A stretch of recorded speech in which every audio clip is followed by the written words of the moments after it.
పునాది అప్పుడు నేను ఎమ్మెల్యేగా ఉన్నా. మేడిగడ్డకు కేసీఆర్ గారితో మేడిగడ్డ భూమి పూజ అప్పుడంగా నేను శాసనసభ్యుని. మేడిగడ్డ కంప్లీట్ అయిన తర్వాత నేను ఎమ్మెల్యేగా ఉన్నా.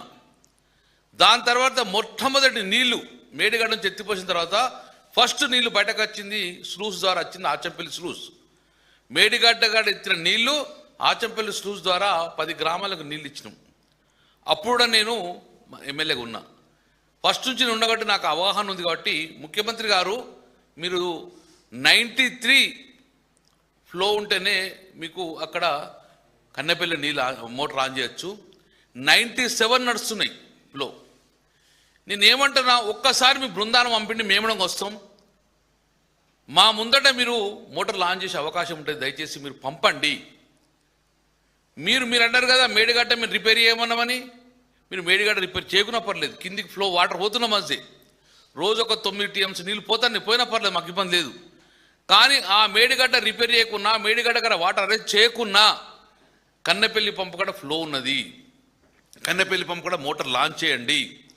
అన్నారంలో నింపకండి. అన్నారం నింపితే భద్రాచలం కూలిపోతుంది అంటారు కదా, మునిగిపోతుంది అంటారు కదా.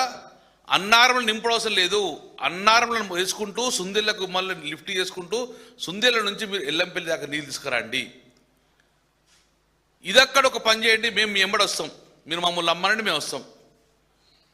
ఒకవేళ మేము తప్పు చెప్తే గిట్ట ప్రజల ముందు మమ్మల్ని దోషిగా పెట్టండి. కానీ మీరు ఎల్లంపల్లికి మరియు కన్నెపల్లి పంపుకు మీ మంత్రుల బృందాన్ని పంపండి, ఇంజనీర్లను. ఒక్కటి మాత్రం చెప్తున్నాం, ఈరోజు మిడుమాన ఎండిపోయింది.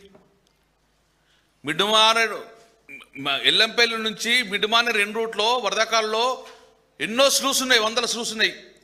ఆ రైతాంగా మొత్తం కూడా రైతులు పంట వేసే పరిస్థితి లేదు. అక్కడ నుంచి మిడుమాన నుంచి ఎల్ఎండికి వచ్చే నీళ్లు రాక ఎల్ఎండిలో ఇప్పుడు 5.3 TMCలు నీళ్లు ఉన్నాయి. అందులో 3 TMCలు మాత్రం డెడ్ స్టోరేజ్, అంటే ఉన్నది 2 TMCలే.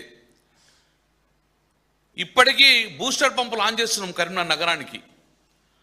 15-20 రోజుల తర్వాత ఎవాపరేషన్ లాస్ వలన ఆ బూస్టర్ పంపులకు కూడా నీళ్ళు అందే పరిస్థితి లేదు.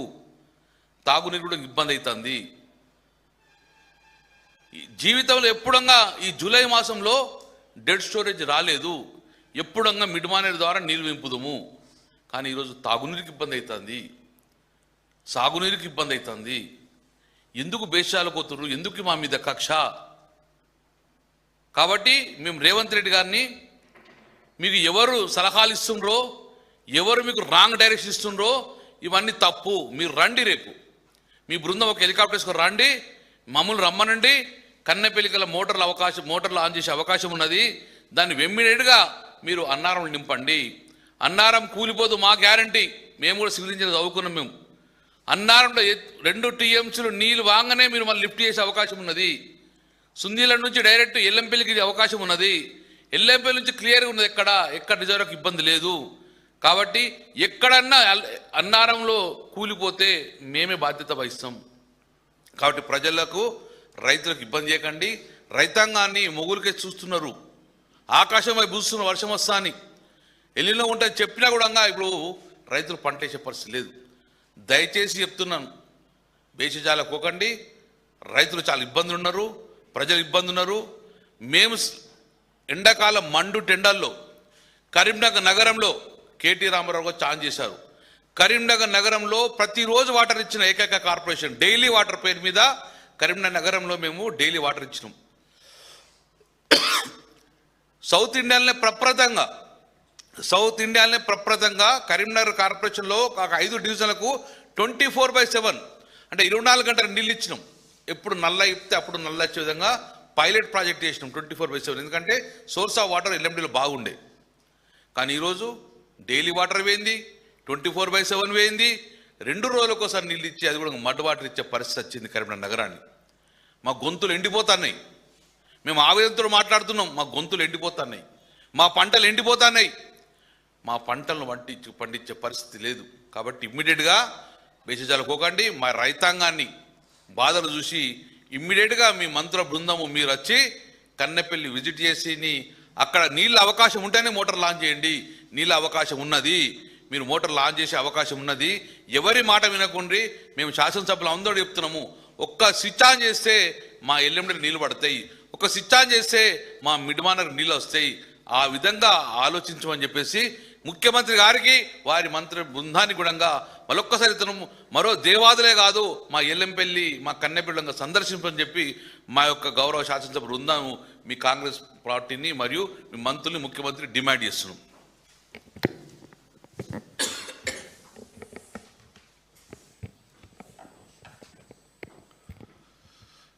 ఎలక్ట్రానిక్ మీడియా, ప్రింట్ మీడియా మిత్రులకి ఇవాళ నేను మాతో పాటు గౌరవ శాసనసభ్యులు అందరం కూడా కలిసి ఇవాళ రైతుల పక్షాన ప్రెస్ మీట్ పెట్టాలని ఇవాళ నిర్ణయించుకున్నాం. ఇవాళ ప్రెస్ మీట్ మాట్లాడడానికి కారణం, ఇవాళ చాలా కడుపు మంటతోని ఇవాళ ప్రెస్ మీట్ పెట్టడం జరుగుతూ ఉంది. నేను హుజరాబాద్ నియోజకవర్గంలో తిరుగుతూ ఉంటే రైతుల ఆవేదన చూసి, నా హుజరాబాద్ నియోజకవర్గంలో ఉన్న రైతుల ఆవేదన చూసి, వారి కడుపు మంట చూసి, ఇలా నీళ్లు రాకుంటే వెలవెలలాడిపోతుంటే ఇలా ఎంత ఇబ్బంది పడతా ఉంటే, ఇలా ఎట్లయితే హుజరాబాద్ నియోజకవర్గంలో రైతులు ఇబ్బంది పడుతున్నారో, ఇలా ఉత్తర తెలంగాణలో ఉన్న రైతులందరూ కూడా ఇలా నీళ్లు లేక చాలా ఇబ్బంది పడతా ఉన్నారు. కడుపు మంటతోని మేము ప్రెస్ మీట్ పెడతా ఉన్నాం రైతుల పక్షాన. అయ్యా రేవంత్ రెడ్డి గారు, మీరు సూటిగా సమాధానం చెప్పండి. ఇలా 1,00,000 క్యూసెక్ ఆఫ్ నీళ్లు కన్నేపల్లి పంప్ హౌస్ దగ్గర నుంచి పోతా ఉన్నాయి, సముద్రంలో కలిసిపోతా ఉన్నాయి. మీరు ఎందుకు ఎత్తుతలేరో జవాబు చెప్పండి. ఇలా కన్నపల్లి పంప్ హౌస్ నుంచి మీరు ఎత్తుతే అన్నారం బ్యారేజ్ నుంచి సుందిల్లా బ్యారేజు, సుందిల్లా నుంచి ఎల్లంపల్లికి, ఎల్లంపల్లి నుంచి నందిమేడారం నుంచి మిడ్మానేర్కి, అక్కడి నుంచి ఎస్ఆర్ఎస్పికి, అక్కడి నుంచి కింది డైవర్షన్కి, ఇటు మా కరీంనగర్ నుంచి హుజరాబాద్ మీద నుంచి అటు కోదాడ్ వరకు, ఆ మిడ్మానేర్ జంక్షన్ కాబట్టి అక్కడి నుంచి ఇటు మెదక్ జిల్లాకు కూడా నీళ్ళు ఇచ్చే అవకాశం ఉన్నా, ఇలా సముద్రంలో మీరు నీళ్లు ఎందుకు కలిపేస్తూ ఉన్నారు? తెలంగాణ రైతుల కడుపు ఎందుకు కొడుతున్నాడో ఇలా రేవంత్ రెడ్డి గారు తెలంగాణలో ఉన్న రైతాంగానికి జవాబు చెప్పాల్సిన అవసరం ఉండదని నేను చెప్తా ఉన్నాను. ఇలా కేవలం నువ్వు మాట్లాడిన ఇన్ని రోజు కూలేశ్వరం అయిపోయింది అని ఏవైతే అబద్ధాల ప్రచారం చేసినావో ఇలా రైతులకి తెలిసిపోతుందని ఇలా నువ్వు అది ఆన్ చేస్తలేవు. ఇలా రాజకీయాలు అవసరం లేదు రేవంత్ రెడ్డి గారు, రాజకీయాలు అవసరం లేదు. ఏమైనా రాజకీయాలు ఉంటే మళ్ళా ఎన్నికల కంటే 6 నెలల ముందు రాజకీయాలు చేసుకుందాం.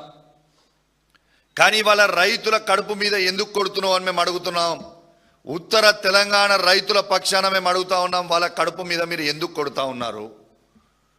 ఇలా రైతులు చేసిన తప్పేంటిది?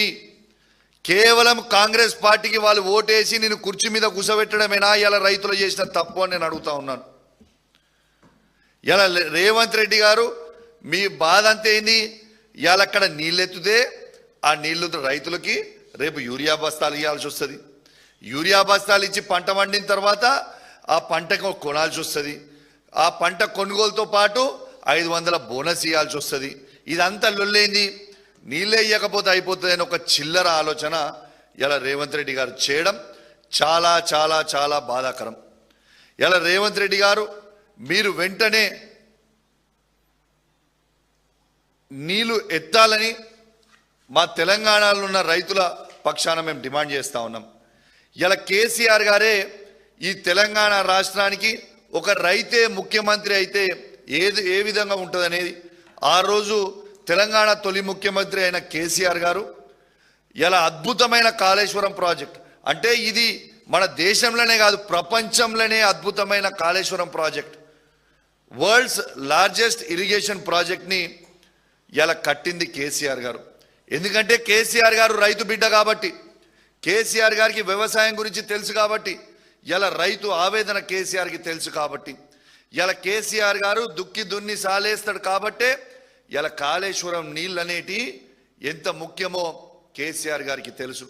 రేవంత్ రెడ్డి గారు, మీరు భూదందాలు చేసుకుంటూ ల్యాండ్లు కొని అమ్ముతాడు కాబట్టి ఇలా మీకు ఆ రైతుల విలువ అర్థమైతలేదు అని నేను చెప్తా ఉన్నాను. ఇలా దయచేసి నేను మా బీఆర్ఎస్ పార్టీ పక్షాన ఇలా ముఖ్యమంత్రి రేవంత్ రెడ్డి గారికి, ఇరిగేషన్ మంత్రి అయిన ఉత్తమ్ కుమార్ రెడ్డి గారికి నేను సవాల్ విసురుతా ఉన్నాను. మేము మా పార్టీలో 28 మంది శాసనసభ్యులు ఉన్నాం.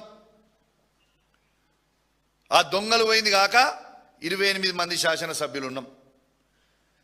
మేము 28 మంది శాసనసభ్యులు అందరం కూడా బాధ్యత వహిస్తాం. మీరు కన్నపల్లి పంప్ హౌస్ దగ్గర నీళ్లు ఎత్తండి. ఏ ఒక్క ఇంచ్ అయినా కూడా బ్యారేజ్లకు ఏమైనా ప్రాబ్లం అయితే, అన్నారం కానీ సుందిల్లా కానీ ఇంచు కూడా ఏమైనా ప్రాబ్లం అయితే మేము 28 మంది రాజీనామా చేసి మళ్ళా పోటీ కూడా మేము చెయ్యము. నీకు దమ్ముందా మీ ఇద్దరికి సవాల్ యాక్సెప్ట్ చేయడానికి? మేము 28 మంది శాసనసభ్యులం వచ్చి కన్నపల్లి పంప్ హౌస్ దగ్గర కూర్చుంటాం కొంతమంది, అన్నారం బ్యారేజ్ దగ్గర కూర్చుంటాం కొంతమంది, సుందిలా దగ్గర కూర్చుంటాం కొంతమంది.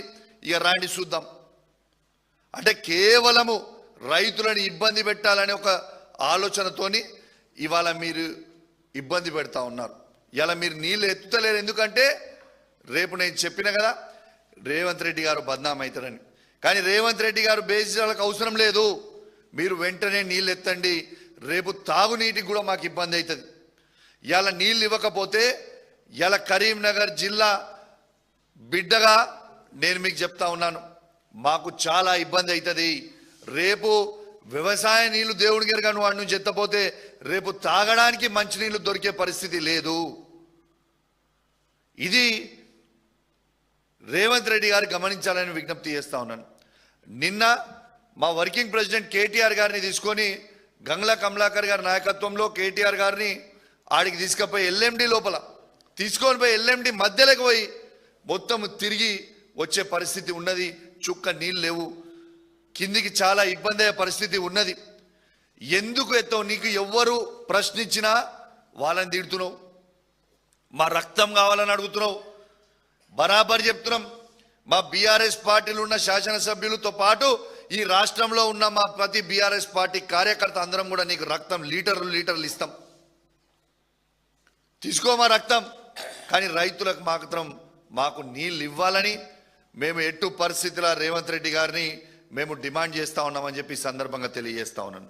ఇంకో ముఖ్యమైన విషయం, రేవంత్ రెడ్డి గారి పరిపాలన ఎట్లున్నదంటే, మా మొక్కజొన్న రైతులు మొన్న పంట పండించి వాళ్ళు తీసుకుంటే, నేను ఉట్టే గాలి ముచ్చట మాట్లాడతలేను, నేను లిస్టు తీసుకొని మాట్లాడుతూ ఉన్నా. హుజురాబాద్ నియోజకవర్గంలో మక్క రైతులకి పైసలు వేసిండ్రు. ప్రతి రైతుకి 2 బస్తాలు 3 బస్తాల పైసలు తక్కువ వేసిండు. ప్రతి రైతుకి 1200 నుంచి మొదలు పెడితే 2400 రూపాయలు పైసలు తక్కువ వేసిండు. ఇలా మొక్కజొన్న రైతులకి ఎందుకు తక్కువ వేసినావు పైసలు? ఇలా నా నియోజకవర్గంలో నేను జవాబు చెప్పాలని నేను అడుగుతా ఉన్నాను. అంటే ఇది హుజురాబాద్ నియోజకవర్గంలోనే చేసిండ్రు అంటే రాష్ట్రం అంతా మక్క రైతులందరూ కూడా ఇదే పరిస్థితి చేస్తూ ఉన్నారు. పైసలు అసలు పంట పండించిన బత్తాలకి ఎగ్జాంపుల్ చెప్తా ఉన్నాను. ఓ రైతు 300 బత్తాలు పండిస్తే వాళ్ళకి డబ్బులు ఇచ్చింది కేవలం 295 బస్తాలకి. మనకే 5 బస్తాల పైసలు ఎటువైతున్నాయి?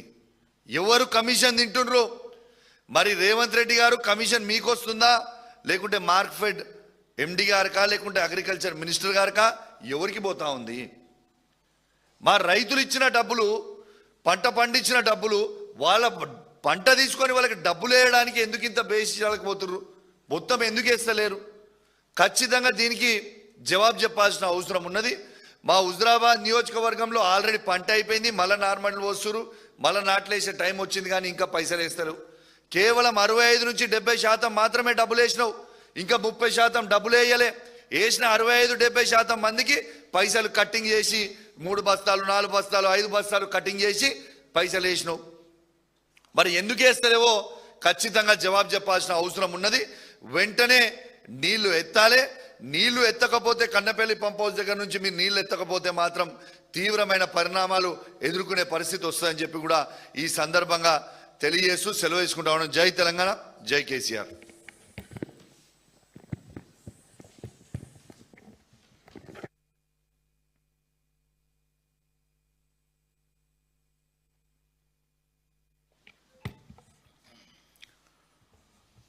తెలంగాణ రాష్ట్రంలో వర్షాభావ పరిస్థితులతో ఈరోజు అటు రైతులు కానివ్వండి, ఇటు నగర ప్రజలు కానివ్వండి, అందరూ కూడా ఎంతో ఇబ్బంది పడుతున్న పరిస్థితి. ముఖ్యంగా శ్రీపాద ఎల్లంపల్లి ప్రాజెక్టులో ఉండాల్సిన నీరు కొరతతో హైదరాబాద్ నగరాన్ని కూడా తాగునీరు ప్రమాదం ఏర్పడే పరిస్థితి స్పష్టంగా కనపడుతూ ఉంది. ఇప్పటికి కూడా ప్రభుత్వం దగ్గర, ముఖ్యంగా ముఖ్యమంత్రి గారి ఒక దగ్గర దీనికి ఒక కంటింజెన్సీ ప్లాన్, దీనికి ఏ రకంగా ప్రత్యామ్నాయం చూడాలని చెప్పేసి ఇప్పుడు కూడా మరి చెప్పే పరిస్థితులు లేరు. మరి ఎక్కడ కూడా దీనికి సమయత్తం అవుతున్నట్టు కూడా ప్రభుత్వం దగ్గర కనపడతలేదు. మరి కాళేశ్వరం ప్రాజెక్టు గురించి ఇప్పుడు ముఖ్యంగా గత 2 నెలల నుంచి కూడా దీనిపైన సుదీర్ఘంగా ప్రజానికంలో చర్చ జరుగుతూ ఉంది. కాళేశ్వరం యొక్క గొప్పతనం, కాళేశ్వరం యొక్క ప్రాముఖ్యత గురించి ఇప్పుడిప్పుడే అందరికీ అర్థమవుతా ఉన్నది, సంపూర్ణంగా అర్థమవుతా ఉన్నది. ఎందుకంటే రేవంత్ రెడ్డి గారు పిసిసి అధ్యక్షుడిగా ఉన్నప్పుడు ఈ కాంగ్రెస్ పార్టీ ఎలాగైనా అధికారంలోకి రావాలని చెప్పి ఆలోచన చేసి ఈ కాళేశ్వరం ప్రాజెక్టు మీద లేని పని అపోహలు సృష్టించి కాళేశ్వరం ఒక విఫల ప్రాజెక్టుగా చిత్రీకరించి ప్రజలని నమ్మించే ప్రయత్నం చేసి మరి ఓట్లు వేయించుకొని అధికారంలోకి వచ్చినటువంటి ఒక కాంగ్రెస్ సర్కార్ ఈరోజు ఇదే కాళేశ్వరం పైన ఆధారపడాల్సినటువంటి పరిస్థితి ఏర్పడదని స్పష్టంగా కనపడతా ఉన్నది. గత సంవత్సరం కూడా ఎకనామిక్ సర్వే ఆఫ్ ఇండియాలో కూడా స్పష్టంగా తెలియజేసినారు. గతంలో 10-11 సంవత్సరాలలో మరి ఈ యొక్క విజయాలు అయితే పంట పెరుగుదలకు కానివ్వండి, ప్రొడక్టివిటీ పెరుగుదలకు కానివ్వండి, వ్యవసాయం బాగోగుల గురించి కానీ, రైతు ఆత్మహత్యలు తగ్గాయంటే మరి ఆ రోజు కేసీఆర్ గారు తీసుకున్నటువంటి గొప్ప నిర్ణయం మిషన్ కాకతీయ ద్వారా చెరువుల పునరుద్ధరణతో పాటు కాళేశ్వరం ప్రాజెక్టు యొక్క ఫలితమే తెలంగాణ రాష్ట్రం సస్యశ్యామలమైందని చెప్పేసి ఎకనామిక్ సర్వే ఆఫ్ ఇండియా కూడా చెప్పినట్టు మాట వాస్తవం. దీన్ని పదే వక్రీకరించే ప్రయత్నం ప్రభుత్వం చేస్తూ వస్తూ ఉన్నది.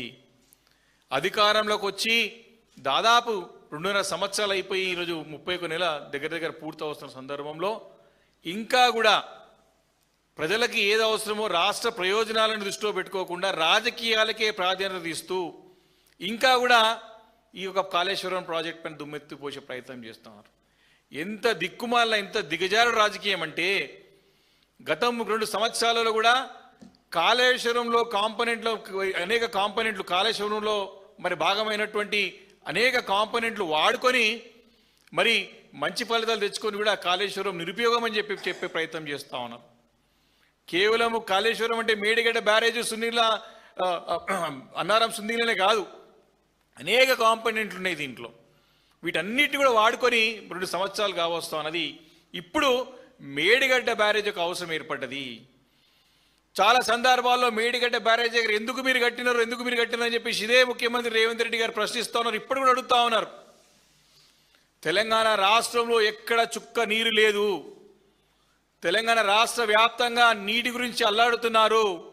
ఇలాంటి విపత్కర పరిస్థితుల్లో మేడిగడ్డ దగ్గర రోజు 7 టీఎంసీల నీరు వృధాగా పోతోంది కిందికి.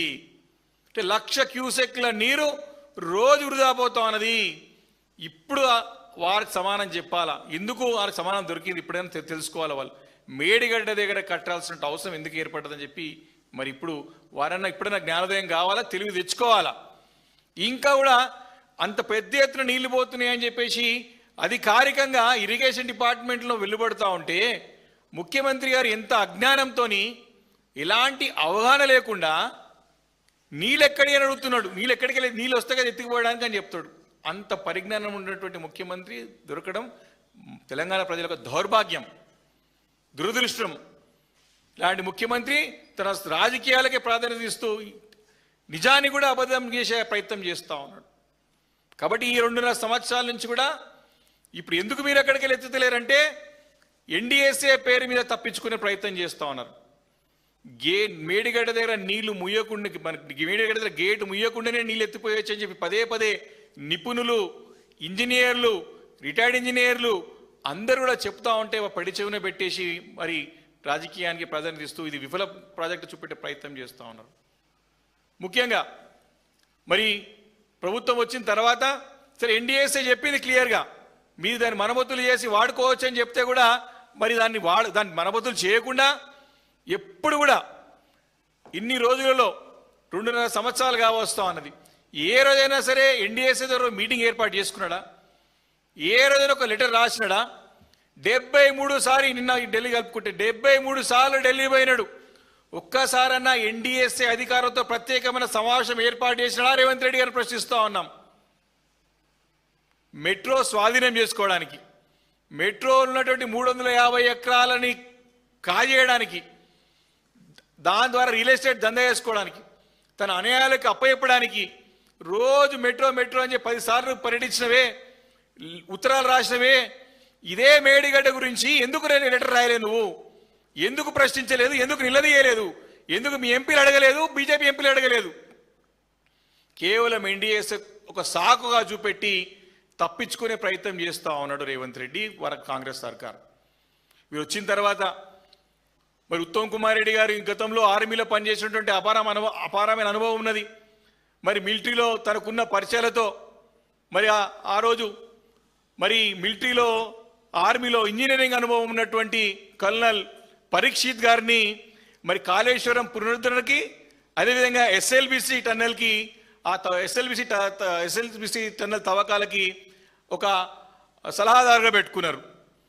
కల్నల్ పరీక్షిత్ గారు అపారమైనటువంటి ఇంజనీరింగ్ అనుభవం ఉన్నటువంటి మిలిటరీ ఆఫీసర్ కల్నల్ పరీక్షిత్ గారిని ఈ 2 ప్రాజెక్టులకి సలహాదారుగా పెట్టుకున్నారు. మన యొక్క పునరుద్ధరణ కార్యక్రమం, కాళేశ్వరం పునరుద్ధరణ కార్యక్రమం, అదేవిధంగా టన్నెల్ గురించి, ఎస్ఎల్బిసి టన్నెల్ తవ్వకాల గురించి.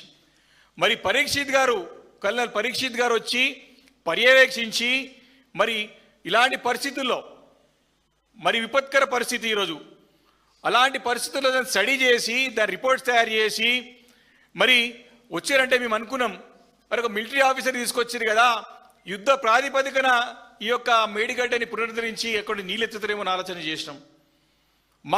మాకున్నటువంటి సమాచారం ప్రకారం పరీక్షిత్ గారు పూర్తిగా తన అనుభవంతో బ్యారేజీలని మరి క్యాఫర్ డ్యామ్ నిర్మించి తప్పకుండా దీన్ని వినియోగించవచ్చు అని చెప్పి సలహా ఇచ్చినట్టు కూడా మాకు స్పష్టంగా మాకు సమాచారం ఉంది. మరి ఇదే కల్నల్ పరీక్షిత్ గారు ఈ ఇచ్చిన సలహా నచ్చక ఆయన సలహాను కూడా పెడి చెవున పెట్టి మరి వారు కూడా పక్కన పెట్టినట్టు కనపడ్డది. వారు కూడా ముందున్నట్టు తన ఏ రకంగా మరి మిలిటరీ ఆఫీసర్ కాబట్టి దీన్ని ఉపయోగపడాలి, ఇంజనీర్ కాబట్టి ఏ ఇంజనీర్ ఏం ఆలోచన చేస్తాడు? ఇలాంటి ఛాలెంజెస్ వచ్చినప్పుడు, ఇలాంటి అడ్డంకులు వచ్చినప్పుడు దాన్ని అధిగమించడమే కదా ఇంజనీర్ ఒక పని. ఇంజనీర్ ఒక పని ఎందుకు? దానికి ఒక సమస్యకి పరిష్కారం చూపెట్టడమే ఇంజనీర్ ఒక బాధ్యత. ఈరోజు తెలంగాణ రాష్ట్రంతో పాటు అనుభవం గలటువంటి మిలిటరీ అధికారులు కూడా, ఇంజనీర్లు కూడా దీన్ని వాడుకోవచ్చని దీనికి పరిష్కారం చూపెడతా ఉంటే పరిష్కారాన్ని ఫాలో అయ్యేటువంటి దాన్ని పాటించడానికి ముఖ్యమంత్రి గారు ముందుకు రావట్లేదు. కాబట్టి అంటే యుద్ధ ప్రాతిపదిక చేయాల్సిన అవసరం.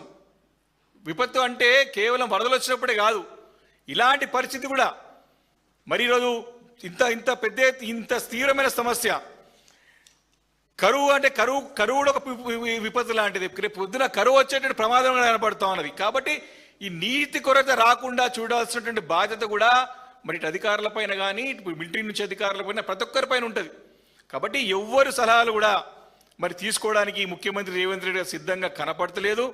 కాబట్టి ప్రభుత్వానికి చేత కావట్లేదని స్పష్టంగా కనపడుతూ ఉన్నది. మేము బీఆర్ఎస్ పార్టీ తరఫున మా గతంలో పనిచేసే అనుభవం ఉన్నటువంటి మంత్రులు, మరి హరీష్ రావు గారు ఇరిగేషన్ శాఖ నిర్వహించినటువంటి మంత్రులు చాలా మంది మా పార్టీ కూడా మీరు 3 నెలలు మాకు అప్పచెప్పండి, దీన్ని ఏరా వినియోగం తీసుకురాలో చేసి చూపెడతామని చెప్పి ఛాలెంజ్ చేస్తే కూడా తోక ముడుచుకొని రాజకీయాలు చేసుకుంటూ మరి ముఖం చాటేస్తున్నారు ఈ ముఖ్యమంత్రి రేవంత్ రెడ్డి గారితో పాటు వారి మంత్రులు. 3 నెలలు మాకు ఇవ్వండి, మాకు బాధ్యతలు ఇవ్వండి, మీరు చూడండి, మీ ఎంబడే ఉంటాం, మీకు సలహాలు ఇస్తాం, సూచనలు ఇస్తాం, ఏ రకంగా వాడుకోవచ్చో చెప్తామని చెప్తే కూడా మరి దాన్ని పాటించడానికి సిద్ధంగా లేదు. కాబట్టి మరి ఈ రేవంత్ రెడ్డి గారు మరి పూర్తిగా బాధ్యత వారే వహించాలా. సాగునీరు లేక, తాగునీరు లేక రేపు ఈ యొక్క కరువు వస్తే దానికి పూర్తి బాధ్యత రేవంత్ రెడ్డి తీసుకోవాల్సిన అవసరం ఉన్నది. ముఖ్యంగా మరి మనం చూస్తా ఉన్నాం ఎల్నినో ఎఫెక్ట్ ఇంకా రోజు రోజుకి బలపడుతుంది, ఇంకా చాలా చాలా తీవ్రమైన పరిస్థితులు ఉంటాయి రాబోతాయి అని చెప్పి చెప్తా ఉన్నారు. అందరూ కూడా దేశవ్యాప్తంగా, ప్రపంచవ్యాప్తంగా చెప్తా ఉన్నారు. అసలు ఎల్నినో అనేది ఇప్పుడు చూస్తా ఉన్నాం, కానీ ఎల్నినో రూపంలో రేవంత్ రెడ్డి కనపడతా ఉన్నాడు. ఇక్కడ మన కళ్ళ కనబడుతున్నాడు, అందరం కూడా చూస్తా ఉన్నాం. ఈయన ఒక తుగ్లకు, అదేవిధంగా ఒక హిట్లర్, ఇద్దరి కాంబినేషనే ఈరోజు ఒక రేవంత్ రెడ్డి కనబడుతున్నాడు. ఒక సైకోలుగా వ్యవహరిస్తా ఉన్నాడు, ఒక శాడిస్ట్లుగా వ్యవహరిస్తా ఉన్నాడు. కాబట్టి ప్రభుత్వం అన్న తరపు బాధ్యత గల పదవిలో ఉన్నప్పుడు అందరూ సూచన సలహాలు తీసుకొని పాటించి ముందుకు వెళ్ళి రైతాంగాన్ని కానీ రాష్ట్ర